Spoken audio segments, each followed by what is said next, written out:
మనకు దరిద్రాన్ని తెచ్చిపెట్టే పనులు ఇవే. ఒకటి, మనం తెలిసి తెలియక కొన్ని పనులు చేయటం వల్ల దరిద్రంతో పాటు జీవితంలో కష్టాలు ఉంటాయి. ఒకటి, అటు ఇటు తిరుగుతూ భోజనం చేయకూడదు. రెండు, మంచం మీద కూర్చొని భోజనం అసలు చేయకూడదు.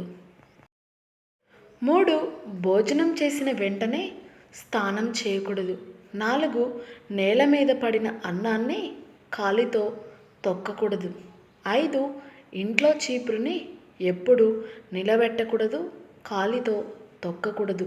ఆరు, పూజ గదిలో చీపిరి ఉండకూడదు. అలాగే మంచం కింద కూడా చీపిరి ఉండకూడదు. తల వెంట్రుకలు, గోర్లు ఇంట్లో అస్సలు ఉండకూడదు, పడకూడదు. అలాగే గుమ్మం మీద కూర్చోకూడదు. 9, పాడైపోయిన చెప్పులు ఇంట్లో ఉండకూడదు. 10, పగిలిన అద్దం ఇంట్లో ఉండకూడదు. పగిలిన అద్దంలో మొహం చూసుకోకూడదు. 11, కాళ్ళు దాటుకుంటూ నడవకూడదు. 12, చేతి గోళ్ళను కొరకకూడదు. అలాగే గోళ్ళను సాయంత్రం పూట తీయకూడదు. 13, చినిగిపోయిన చాపల మీద పడుకోకూడదు. 14, చినిగిపోయిన బట్టలు వేసుకోకూడదు. 14, ఆడవారు పడుకునే ముందు గాజులు, కమ్మలు, తాళిబొట్టు, మెట్టెలు అస్సలు తీయకూడదు.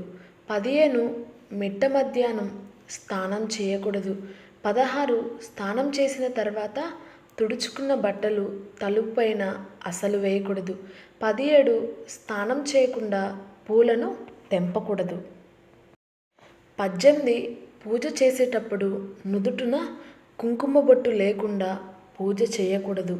19, నాలుకతో తడి చేసి బొట్టు పెట్టుకోకూడదు. 20, బట్టలు ఉతికిన నీళ్లను కాళ్ళపై పోసుకోకూడదు. చాలామంది ఆడవారు అలా పోసుకుంటారు, కానీ అలా చేయకూడదు.